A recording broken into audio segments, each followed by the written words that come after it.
Indonesia itu dulu kedatangan Islam itu tidak pernah dipertentangkan antara Islam dan negara, sehingga diskusi itu sudah salah karena para wali itu tidak pernah mempertentangkan Islam dan keindonesiaan atau kebinekaan. Satu, bahwa para wali itu misinya dakwah. Di mana-mana dakwah itu pasti ketemu yang berbeda. Mulai beda agama, beda pilihan madhab, beda tradisi, beda kultur. Jadi itu tidak perlu dipertentangkan, tapi malah itu jadi lahan dakwah. Sehingga kita-kita ini kalau diminta diskusi hubungan negara dan agama, malah bingung. Memangnya kenapa? Itu seperti dulu zaman P4, saya punya kawan di Jogja, teman saya nulis tafsir Profesor Zaini, itu pernah zaman Pak Harto disuruh sosialisasi P4 di Papua. Apa hubungan Pancasila dan UUD 45? Itu orang Papua jawab, hubungannya baik-baik saja Pak. Jadi yang unik itu ketika disuruh baca Pancasila, 1 Pancasila, 2 ketuhanan yang Maha Esa. Nah, akhirnya 6 kan? Kenapa Pancasila jadi 6? Yang unik itu ketika ditanya, ini saya melihat langsung di TV 7 itu, Indonesiaku ini. Ada anak-anak kecil ditanya, bendera ini milik siapa? Bendera merah putih itu. Jawabnya apa? Milik sekolahan Pak. Karena memang milik sekolahan. Itu yang tanya itu kaget. Milik sekolahan Pak. Nah, tentang tema ini mohon dibaca ini langsung start ya, langsung serius karena tadi sudah kayak jurkam tadi, ini yang langsung khas ilmuwan. Ini sebagai penghormatan saya pada Yunisma, ini khas keilmuan. Imam Zuhri adalah gurunya Imam Malik. Ya, saya ulang lagi ya, Imam Zuhri adalah gurunya Imam Malik. Halaman 29. Ini langsung start saya baca halaman 29. Nah, ini terutama yang para punggawa-punggawa ini. Saya baca ya. Ini teks tidak ada yang saya rubah, memang persis seperti ini. Bismillahirrahmanirrahim. Yaqulu Zuhri, ini gurunya Imam Malik. Fama futiha fil islami fathun qablahu kana a'zama minhu. Innama kanal qitalu haitsul taqon nasu. Falam makanatil hudnatu wa wadu'atil harbu wa amanan nasu ba'duhum ba'du wal taqaw fatafawadu fil hadits wal munaza'ah. Falam yaklim ahadun bil islami ya'qilu syai'an illa dakhala fihi. Walaqad dakhalataini kasanaten mithlu mangkana fil Islam qabla dzalika wa aktsar. Terus ini ngomongnya harus santai, enggak boleh provokatif. Begini, kita tahu dalam perdamaian Hudaybiyah itu poin-poinnya itu semuanya merugikan Islam. Di antaranya adalah jika yang Islam masuk kafir harus dibiarkan karena berarti masuk ke habitat asli. Karena Nabi sebelum jadi Nabi komunitas pokok itu kafir, sehingga kalau Islam masuk kafir kembali ke habitat. Tapi kalau Islam masuk kafir, kafir masuk Islam itu harus dikembalikan karena dianggap bid'ah. Maka kalau kamu dituduh bid'ah itu tenang saja dulu, Nabi itu ya dituduh ji'ta bidinin muhdas, kamu datang dengan agama yang baru. Cuma agak diteruskan wa kullu muhdatsatin bid'ah wa kullu bid'atin dalalah. Jadi orang-orang kafir dulu kalau ngomentari Nabi ji'ta bidinin muhdas, kamu datang dengan agama yang apa? Baru. Nabi nurut. Semua perjanjian yang merugikan Islam itu Nabi nurut. Tapi Nabi hanya minta satu hal, jangan ada perang 10 tahun. Dan orang boleh seminar, boleh diskusi tentang Islam. Ya, ini dengerin betul ini. Jadi saya tidak akan provokatif, ini pakai logika. Nanti bisa dipakai disertasi doktor. Tapi saya minta orang boleh diskusi, boleh seminar tentang Islam.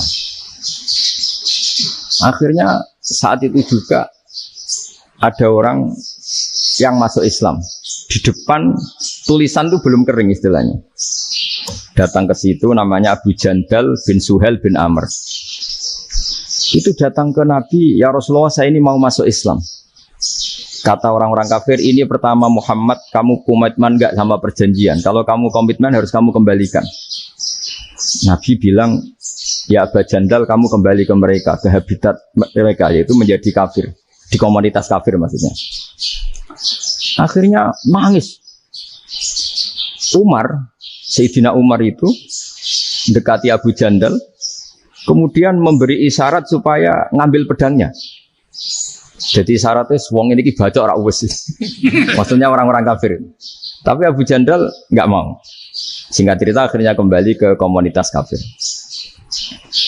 Tapi yang dikatakan Imam Zuhri cara analisis ini nggak bisa pakai provokatif, harus pakai analisis.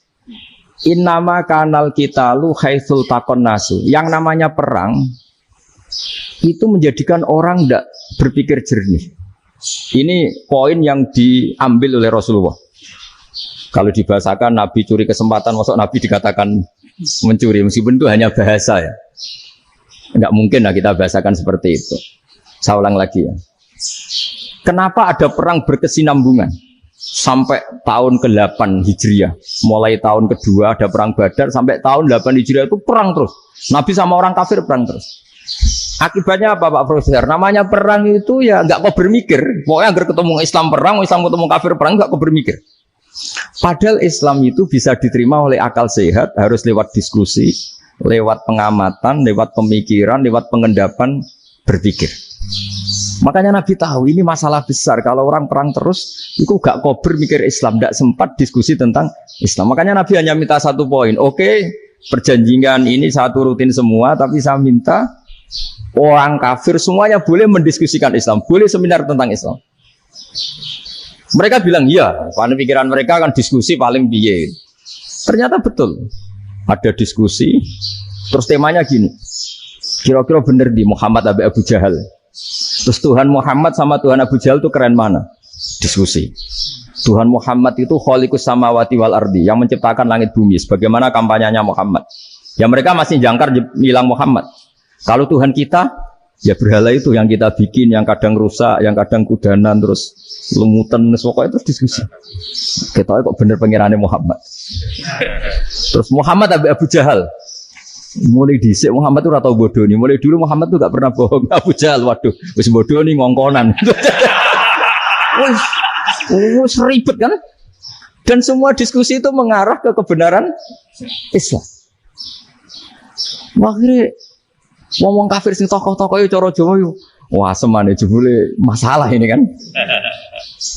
Artinya gini, kalau kita ingin Indonesia damai, sebenarnya yang untung itu Islam.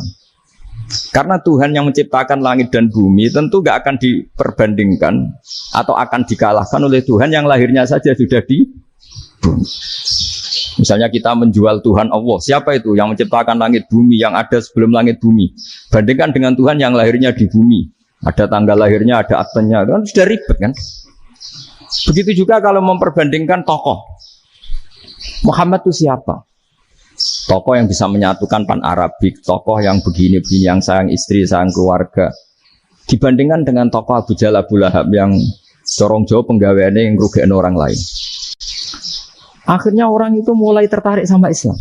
Makanya kata Az-Zuhri pakai bahasa dulu, falam yaklim ahadun bil Islam. Tapi kalau sekarang yang populer itu bahasa yatakallam. Sebenarnya yang benar itu bahasa kalimah yaklimu kalaman, karena masdarnya itu kalam, berarti sulasi nopo mujarrad. Tapi di fi'ilnya itu mujarradnya enggak kelaku. Jadi di fi'ilnya takallama ya takallamu, tapi untuk masdarnya yang kelaku kalaman. Jadi ini agak unik, agak enggak lazim. Sebenarnya kan takallama ya takallamu takalluman, tapi di masdarnya kalam populer, tapi di fi'ilnya tidak populer. Saya teruskan ya. Ini penting sekali. Jadi menjual Islam, kalau boleh dibahasakan menjual, itu tetap enak dalam kondisi damai. Karena kalau kita perang, itu bawaannya kalau ketemu ya perang. Kalau ketemu perang, sehingga orang itu rakober diskusi dulu. Saat benernya Islam sampai kafir itu bener di. Karena tidak kober diskusi, tidak sempat diskusi, orang yang milih yang kafir. Karena yang mayoritas yang kuat. Sementara Islam zaman itu lemah. Ya Nabi itu yang diminta hudnah, yang penting kita damai. Terus orang boleh mendiskusikan benar mana kita dan mereka. Ya setelah diskusi ya tadi kan nggak mungkin Allah yang begitu keren hebat pencipta langit bumi dibandingkan berhala yang mengurus dirinya sendiri saja tidak bisa. Walhasil terus orang mulai tertarik sama Islam dan aturannya nggak boleh dilarang diskusi itu. Nah makanya saya pernah ditanya beberapa profesor di Jogja, Gus, suatu saat kalau kampus paling keren di Jogja ini ada Islamic Studies, kemudian pengajarnya dari berbagai agama, ini riskan nggak bagi Islam? Saya jawab, asal yang didiskusikan Islam itu nggak masalah. Sing repot itu nak umat Islam. Karena kalau umat Islam yang jadi percontohan, banyak raja yang dolim, banyak pemimpin Muslim yang dolim, terus identik dengan Islam itu jadi dolim kan ribet. Ya kalau pas umat Islam, kalau Islam yang kumat kan jadi masalah kan. Nah ini kan terus jadi beda umat Islam sama Islam yang lagi apa? Kumat. Sehingga cerita terus Islam mendapat posisi yang luar biasa. Nah makanya di sini diistilahkan falam makanatil hudnah, ketika ada perdamaian wa amanan nasu ba'dum ba'do, orang merasa aman, itu fatafawadu fil hadis wal munazaah. Mereka berdebat, munazaah itu berdebat. Keren mana konsep Muhammad dengan konsep Abu Jahal? Keren mana konsep Tuhannya Muhammad dengan Tuhan kita? Terus diskusi dan mereka akhirnya ikrar, wah yang benar ya Muhammad lah. Di mana-mana Tuhan tuh ya sebelum langit dan bumi, di mana-mana Tuhan ya punya reputasi menciptakan. Masa Tuhan reputasinya diciptakan, kayak berhala dan sebagainya. Ibadah juga gitu. Ibadah wong kafir itu kalau tawaf itu telanjang, ibadah Muhammad santun pakai pakaian. Terus akhirnya mereka mulai tertarik Islam. Sehingga saya lihat di beberapa tafsir, saya memang tidak akan ngomong yang tidak serius, ngergani Unisba ben sawangane pemikir serius. Di Quran itu sampai lihat di tafsir Tobari itu ada ayat bal naqdhifu bil haqqi 'alal batil fayadmaghuhu fa idza huwa zahid. Qadhafa itu kalau di kamus tak lihat itu takallama bila dalilin. Qadhafa itu ya pokoknya sekenanya. Artinya gini, kebenaran Islam atau kebenaran hak itu kamu taruh sekenanya saja itu tetap menang. Apalagi kamu taruh secara teratur, kamu taruh sekenanya saja itu tetap menang. Sehingga di sini banyak sahabat yang hidup di Cina. Sekarang juga banyak orang alim yang milih hidup di Amerika, banyak orang alim yang milih hidup di Inggris. Dan mereka pede, percaya diri karena kebenaran itu kamu letakkan di mana saja, itu tetap akan menang, akan menemukan momentum kemenangannya. Misalnya gini, contoh paling gampang. Dulu para peneliti, saya ulang lagi, dulu para peneliti itu ya datang kemana-mana, termasuk Ibnu Battuta, termasuk Ibnu Khaldun, ya semua peneliti itu suka neliti. Setelah diteliti, Quran itu satu-satunya kitab suci yang membicarakan sains, misalnya tentang falak, tentang astronomi, tentang asal-usul kejadian manusia, kejadian makhluk. Juga bicara tentang geografi, geologis, semuanya. Sementara kitab lain hanya cerita tentang mawaid wal hikam wal ibar. Jadi diteliti kayak apa, pada akhirnya hak ini yang menang. Bal naqdhifu bil haqqi 'alal batil fayadmaghu fa idza huwa zahid. Saya berkali-kali cerita, ada ulama yang ahli matematika. Ketika ditanya kenapa kamu suka ngajar matematika, sampai muridnya itu ragu, ini guruku mlebu swarga ta ora, penggaweane mulang matematika. Tapi para muridnya bermimpi bahwa Imam Amudi itu disuruh ngajar para malaikat. Dan itu pede betul ya. Kata Allah, ini ulama saya yang iman kepada saya setingkat iman kamu. Jadi malaikat itu tidak mungkin Gusti kita menyaksikan langsung engkau, sementara ini di bumi nggak menyaksikan jenengan. Kenapa bisa sepede dan seyakin itu? Akhirnya Imam Amudi disuruh ngajarin matematika. Jadi Anda kalau profesor itu nanti harus sempat ngajari malaikat, itu baru benar-benar profesor. Jadi nanti di akhirat ngajari siapa? Malaikat. Jadi ada seminar yang melibatkan banyak malaikat, narasumbernya itu seorang profesor. Itu ketika kenapa engkau begitu yakin kalau Allah itu Tuhan dan Allah itu Al-Wahidus Shomad. Terus Imam Amudi mulai nulis angka gak beraturan. 2, 3, 4, 5 sampai 1 miliar, 1 triliun, semuanya enggak beraturan. Kata beliau, nisbatus naini wasalasa ila ma la nihayatalaha iku nisbatul far'i ilal asli. Mbok angka sebanyak apapun, 2 dibanding 1 ya far'ul wahid, 3 dibanding 1 ya far'ul wahid. Semua angka yang enggak terhingga pun dibanding 1 semuanya far'ul wahid. Semua angka sebanyak apapun itu cabang dari angka 1. Fakullu hadhil awalim far'un minal wahidis shomad, yaitu Allah Subhanahu wa ta'ala. Wakil malaikat tepuk tangan, iya juga. Jadi begitu juga ada ulama itu ahli gambar. Saya dulu ngaji sama Mbah Mun Al-Husunul Hamidiyah, itu kitabnya itu banyak gambarnya. Dan gak gambar yang ngawur betul, memang gak ahli gambar. Saya Apple, sempurna lele. Semua gambar bangunan, gambar sapi, pokoknya gambar. Ternyata dia menemukan Tuhan itu dari gambar. Gambar serapi ini atau seruwet ini sama.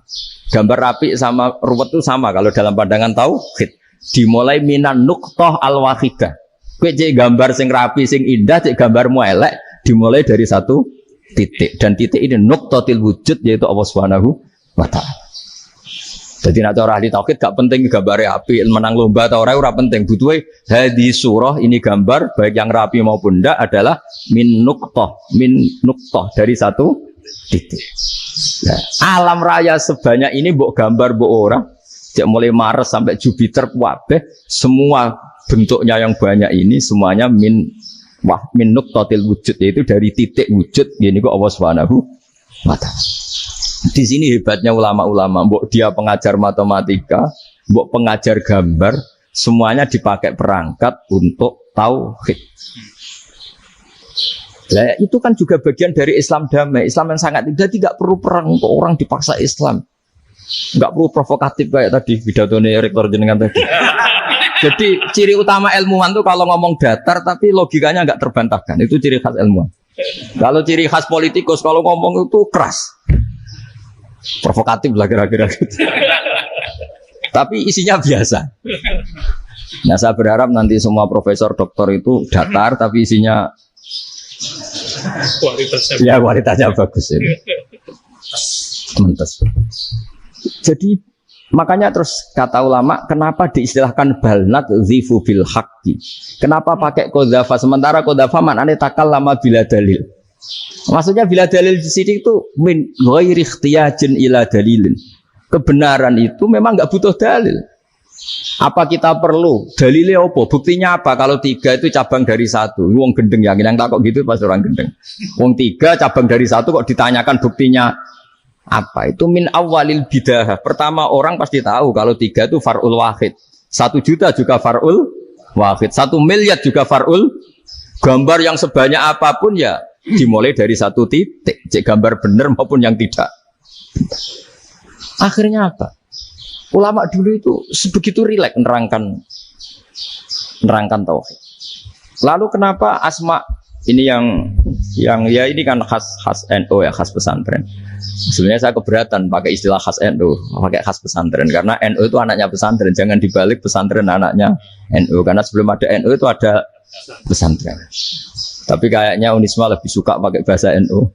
Dan saya ya agak orderan yang terpaksa disuruh ngomong. Ini agak apa ya, agak kacau sebetulnya ini agak kacau. Jadi NU itu sama pesantren itu tua pesantren. Jadi NU dilahirkan pesantren, bukan dibalik pesantren dilahirkan NU. Sehingga barokahnya didirikan pesantren ini, kadang nyuwun sewu sekali berbahasym itu kadang ide besar beliau itu ora dituruti wong NU. Jadi Mbah Hasyim cara kula kok dadi Mbah Hasyim ya mangkel. Mbah Hasyim itu ngarangno kentong. Nggih ngaramno beduk, tapi NU nganggo kentong. Dan uniknya Mbah Hasyim enggak tersinggung. Karena ciri khas pesantren itu membolehkan perbedaan apa? Pendapat. Itu masyhur khilafnya Mbah Hasyim sama Mbah Fakih Mas Kumambang itu sampai dikitabkan, saling ngeritik, saling macam-macam lah.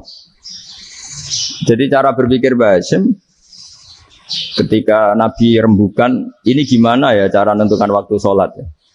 Ya pakai kentong ya Rasulullah, zakalin nasoro itu untuk orang Nasrani. Ya pakai buk itu trompet, zakalil Yahud itu untuk orang Yahudi. Terus ada yang lagi pakai api ya Rasulullah, zakalil Majusi itu orang Majusi.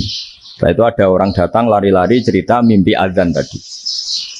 Ya itu terus dipakai sarana pemanggilan sholat ya azan itu. Sehingga Mbah Hasyim menolak kentong. Karena mantas sababi qaumin bahwa beliau keras sekali sampai bilang haram. Beliau judulnya ya haram. Al-Jasus Antakrimin Nakus. Setelah naskah itu sampai ke Mbah Fakih Mas Kumambang di Gresik situ, di daerah Dukun situ. Dulu nggak ada WA ya, jadi sampainya ya lama. Makanya saya sampai sekarang nggak punya WA karena ya saya ulama kan, kalau WA-an terus ya jadi ulama.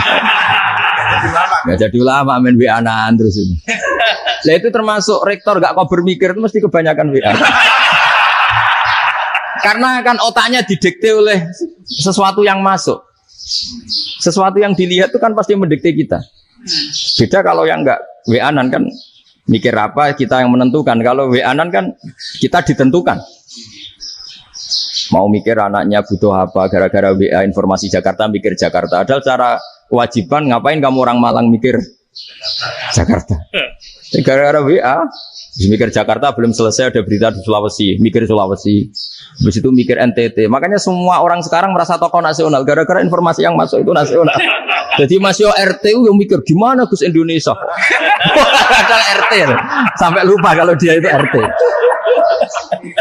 Jadi semua orang sekarang merasa tokoh nasional. Dan itu gara-gara apa coba? Akhirnya semua orang juga punya ide tentang nasional. Harusnya negara itu gini-gini. Jebule wonge sing duwe ikon itu sapa? RT. Ribet kan? Saya teruskan. Setelah naskah itu sampai ke Kiai Fakih Mas Kumambang, beliau itu marah besar.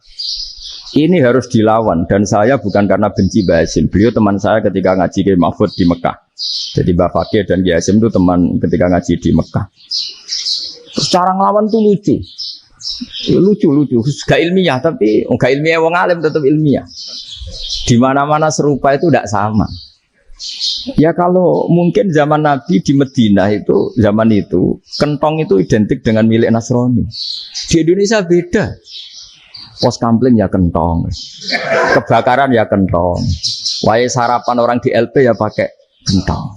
Jadi tidak ada jaminan kalau kentongan itu identik dengan Nasrani. Lalu haramnya di mana? Yang di mana-mana tasabuh itu identik. Ini tidak identik. Mulai masalah kan? Mulai masalah. Jadi beliau gaya judul Hazruus.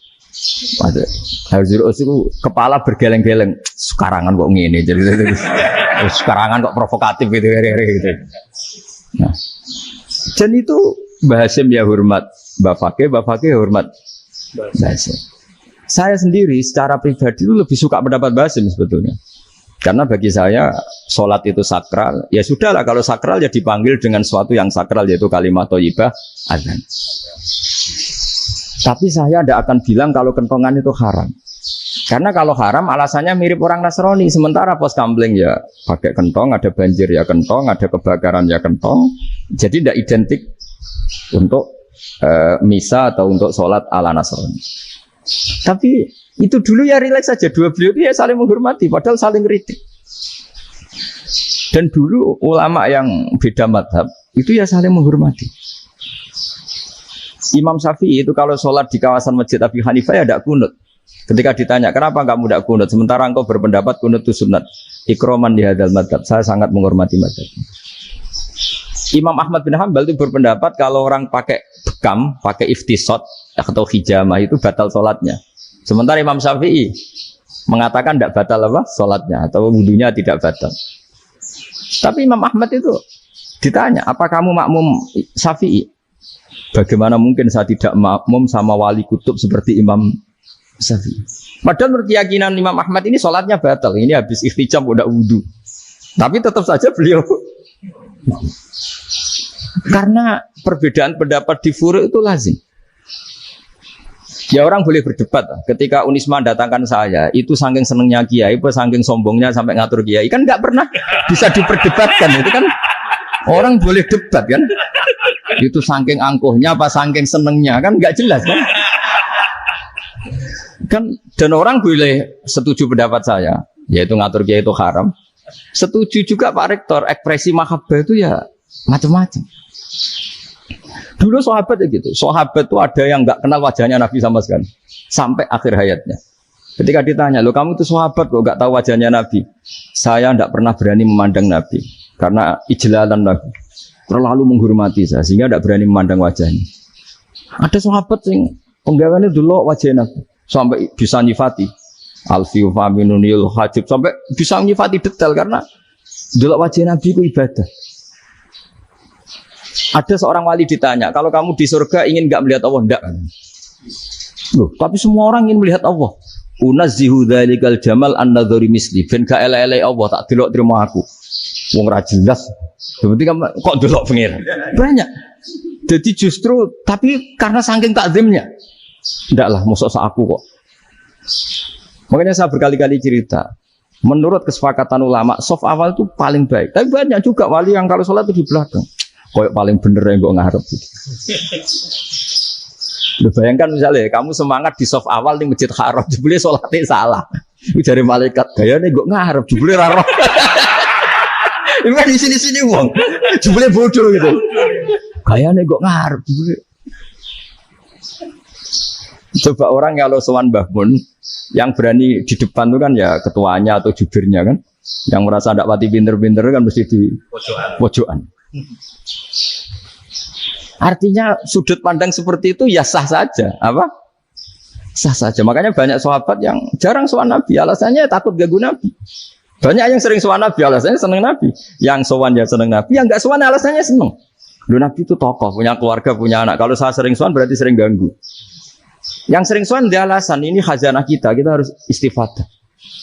Jadi zaman dulu dia biasa dua sahabat, yang satu milih mahabbah itu milih sering sowan. Yang satu juga mahabbah milih tidak sering. Karena pertanyaannya bisa dibalik kan. Sering sowan apa sering ganggu coba. Nabi Abedar, assalamualaikum. Nabi nimang cucunya, assalamualaikum. Ayo bener yang sowan apa bener yang enggak kalau seperti itu. Akhirnya terus diatur sedemikian rupa oleh Quran. Walau annahum sabaru hatta takhruja ilaihim lakana khairal lahum. Jadi sahabat kalau mau sowan Nabi ya nunggu di Sufah. Kalau Nabi keluar berarti milik publik. Sekali masuk ke dalam, tidak ada berapa yang berani sowan. La tadkhulu buyutan Nabi illa ayyudzana lakum. Kalau soal sampai masuk dalam harus nunggu dipanggil. Karena sekali Nabi masuk dalam itu milik privat keluarga, milik istrinya, milik cucunya, milik keluarganya. Jadi Nabi sekali keluar ke ruang itu berarti milik publik. Itu terus jalan tengah. Karena kalau langsung masuk, bayangkan saya itu sering menyaksikan. Mbah Mun habis ngaji 2,5 jam ngaji Jalalain. Baru masuk, assalamualaikum. Padahal yai mungkin mau ke kamar mandi, mau ini itu. Jadi dulu itu Quran sangat modern. Sebelum ada dokter ngatur tamu, rektor ngatur tamu itu Islam sudah modern. Dia kan nggak fair kan? Misalnya saya ke Unisma harus janjian pakai ini, terus kalau misalnya kesini selonang-selonang kan lucu kan, mentang-mentang kiai terus juga sowan-sowanan selonang-selonang. Padahal kalau kita mau ke mereka pakai protokol. Sering nggak fair dunia ini, tapi karena aku kiai oleh gelo ya sudah. Akhirnya saya memutuskan nggak gampang kemana-mana karena itu. Saya sering didatangi ajudannya menteri, Gus mau ada tamu dari Jakarta tanggal ini, mesti saya bilang. Mereka milih tanggal yang mereka kosong. Kok nggak mikir apa situ kosong? Tak jawab enggak lah, sebelum diatur bahasanya dan tawaduknya gitu. Akhirnya dibalik, datang lagi. Gus jam dengan kosong apa kita menyesuaikan. Lah aku lagi ada akhlak kata saya. Itu baru punya akhlak katanya. Bukan masalah ini, bukan masalah gengsi ya. Saya sendiri itu dolan ke alumni itu jarang karena ya takut. Kiai kan yo nganggur jam 09.00 nganggur, jam 10.00 nganggur. Bisa saja alumni itu kerja di pabrik, bisa saja yang latihan ekonomi di pasar. Jika kalau saya datang jam 9, iki kiai sing nilai santri ini, apa kiai sing ganggu santri.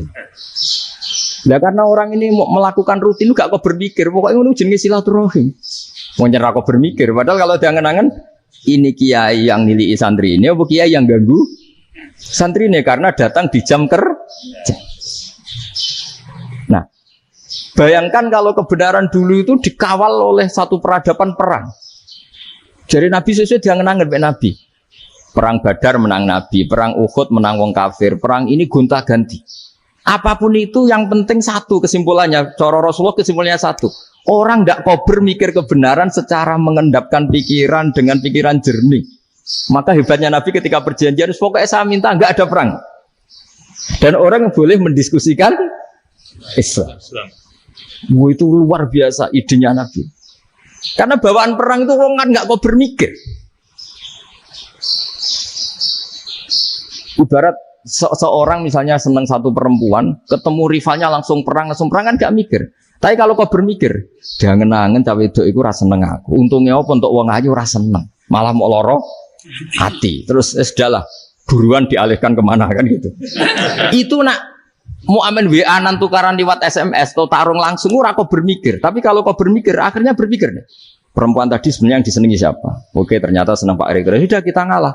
Karena tidak ada nikmatnya kan menikahi perempuan yang sama sekali tidak mencintai kita. Tapi kalau nak kau berpikir pokoknya diprovokasi, wah gue kalah mbek A, gue kalah mbek B. Pikirannya kan, ojo sampai kalah. Bareng wis menang ternyata ada mas. Lah. Nah bayangkan Islam itu seperti itu dulu, dipertarungkan. Doang Islam itu dinu aklin, agama yang diterima dengan akal sehat. Tapi sekarang ukurannya perang. Yang menang berarti benar, yang menang benar. Kan terus jadi repot. Itu Nabi tidak ingin, makanya Nabi ingin sudah nggak ada perang. Nah, makanya kata Imam Zuhri, fathul Islam terbaik adalah orang boleh diskusi tentang Islam dan tidak ada perang. Lagi-lagi penting, tidak perang itu penting, silmun itu penting, perdamaian itu. Setelah tidak ada perang, akhirnya fatafawadu fil hadis wal munazah, orang boleh diskusi apa saja, termasuk boleh adu polemik. Konsep satu Tuhan dan Tuhan banyak diperdebatkan. Akhirnya Nabi secara riwayat bisa menjelaskan. Muhammad, urusan kita banyak. Kalau Tuhannya satu tidak cukup, Tuhan harus banyak untuk menyelesaikan berbagai urusan. Ada Tuhan bagi rektorat, bagi macam-macam kan. Ada Tuhan untuk ngurusi utang, ngurusi BPKB, macam-macam. Terus kata Rasulullah, enak saja Nabi jawabnya. Ya kalau kamu punya majikan banyak, perintahnya beda-beda. Kamu mangkel enggak, bingung enggak? Ya susah, Mat. Kalau majikannya banyak, perintahnya beda-beda, kita jadi repot. Senang mana? Senang majikan satu. Ya sudah Tuhanmu itu majikan kamu. Kalau Tuhannya banyak, perintahnya macam-macam. Kamu yang repot. Akhirnya ya sudah Mat, Tuhannya satu aja. Nah, itu ya barokahnya diskusi tadi. Barokahnya enggak perang. Daraballahu mathalan rajulan fihi syuraka'u mutasyakisuna wa rajulan salamal lirajul hal yastawiyani masalah. Terus alhamdulillah. Jadi orang yang paling kafir pun saat itu taslim. Nah ini kembali ke kalimat la ilaha illallah. Saya tidak perlu provokatif. Pasti teori saya itu benar. Bukan saya bilang benar itu karena sombong, enggak. Ini sesuai teks. Misalnya begini. Benar enggak kelompok takfiri yang suka ngafirkan orang lain? Itu pasti tidak benar. Logikanya gampang. Orang yang kafir 70 tahun saja dengan melafadzkan la ilaha illallah menjadi muslim. Masa dengan kalimat yang sama yang muslim menjadi kafir? Itu logikanya kan enggak ketemu. Orang kafir 70 tahun untuk menjadi muslim disuruh baca apa? La ilaha illallah. Tapi gara-gara baca la ilaha illallah nyekel patok jadi kafir. Pertanyaannya, loh ini kalimat apa? Kalimat untuk mengkafirkan apa kalimat untuk mengislamkan? Karena yang kafir dengan kalimat itu menjadi Islam, ternyata yang Islam dengan kalimat itu menjadi kafir. Itu ketemu enggak cara logika itu kan enggak ketemu kan? Makanya cara pikirannya Abdul Hasan Asadili, dan saya setuju pikiran itu. Istighfar ini boleh orang Jawa Timur protes karena kadang beda manhaj, tapi jangan protes saya, protes Abdul Hasan Asadili kualat loh tidak men. Ketua Torekoh nopo Sadiliyah. Cara madzhab Sadili dan Anda boleh berbeda madzhab, mencari khasnya wong kampus si wani beda. Beda kapasitas lah pokoknya butuhnya beda. Dan ketok pinter, ketok kritis dan cara madzhab Abdul Hasan Asadili itu gini Pak Rektor. Jadi istighfar itu baik. Tapi ba'da kamali tauhid, setelah tauhidnya itu benar. Alasan beliau masuk akal. Ketika ada ayat fa'alam annahu la ilaha illallah wastaghfir li dzambik. Bihadil kalimah. Jadi orang boleh istighfar setelah tauhidnya benar. Alasannya Abdul Hasan Asadili begini. Qul lil ladzina kafaru iyantahu yughfar lahum ma qad salaf. Katakan kepada mereka yang kafir, sekali mereka tidak kafir, maka otomatis dosanya masa lalu diampuni. Pertanyaannya, yang bisa menghentikan kekafiran itu kalimat apa? La ilaha illallah. Dengan hanya melafadzkan la ilaha illallah Muhammadur Rasulullah, langsung yughfar lahum ma qad salaf, langsung dosanya diampuni. Berarti yang menjadi pengampun dosa lah, penyebab pengampunan itu apa? La ilaha illallah. Itu bahkan orang kafir belum istighfar. Di ayat itu kan Allah enggak mensyaratkan setelah la ilaha illallah istighfar baru diampuni, enggak. Asal la ilaha illallah langsung yughfar lahum ma qad salaf. Saya ulang lagi ya, jelas ya. Jadi kulil ladzina kafaru iyan tahu yufar lahum maka. Nah sekarang iyan tahu mereka berhenti dari kafirnya. Syaratnya pakai apa? La ilaha illallah Muhammadur itu langsung yufar lahum maka. Artinya apa? Ghufranullah itu bisa didapat hanya dengan mujarrodut tauhid, yaitu hanya dengan melafadzkan kalimah thayyibah. Dan sahnya istighfar juga berdasar kalimah thayyibah itu. Misalnya gini, orang kafir sebelum Islam melafadzkan astaghfirullah, astaghfirullah, astaghfirullah, kira-kira diterima enggak? Enggak kan? Karena syaratnya istighfar ba'dat tauhid. Nah, makanya dalam madzhab Sadzili istighfar itu setelah la ilaha illallah. Karena cara pandang ya seperti itu. Jadi fa'alam annahu la ilaha illallah wastaghfir li dzambi. Jadi dengan kebenaran tauhid saja ini sudah cukup kita insya Allah layak diampuni. Karena innallaha la yaghfiru ayyusyraka bihi wa yaghfiru ma duna dzalika liman yasha. Jadi orang yang tauhidnya benar itu bisa diampuni Allah asal tauhidnya benar. Itu Allah ngendikan liman yasha wa yaghfiru ma duna dzalika liman yasha. Dawe Imam Suyuti walam yakun liman yastaghfir. Jadi orang yang bertauhid secara benar meskipun gak sempat istighfar itu tetap potensi diampuni. Karena bawaan tauhid itu sudah menjadi layak diampuni. Kayak orang kafir sekali ngelafadzkan kalimat tauhid, mbok gak istighfar langsung diampuni. Nah, karena melihat seperti itu, terus orang berlomba-lomba memperbanyak jumlah ngelafadzkan la ilaha illallah. Jadi kita yang alim, kita semua, saya tidak bilang saya, kita, termasuk yang di pinggir-pinggir saya, ngaku alim orang masalah lah, sopai. Kita semua yang alim-alim itu tahu bahwa la ilaha illallah itu super. Sudah bawaannya tauhid juga punya kelayakan Nah kemudian nasib kita agak sial. Malah kalimah ini dituduh bid'ah, dituduh khurafat. Mergo Nabi gak pernah tahlilan, Nabi gak pernah. Nabi gak pernah tahlilan kalau diartikan Nabi ra tau maca la ilaha illallah enak gak kalimah ini. Nah, ini provokatif. Jadi ini yaudahlah keanehan-keanehan ini kita terima karena ciri utama wali, ciri utama ulama itu wa udhu fisabili harus pernah disakiti. Jadi kalau Unisma sakit karo dituduh apa? Dituduh bid'ah itu berarti belum calon ulama. Kan calon ulama itu wa udhu fisabili harus disakiti. Jadi kalau kamu disalahpahami itu ya harus santai.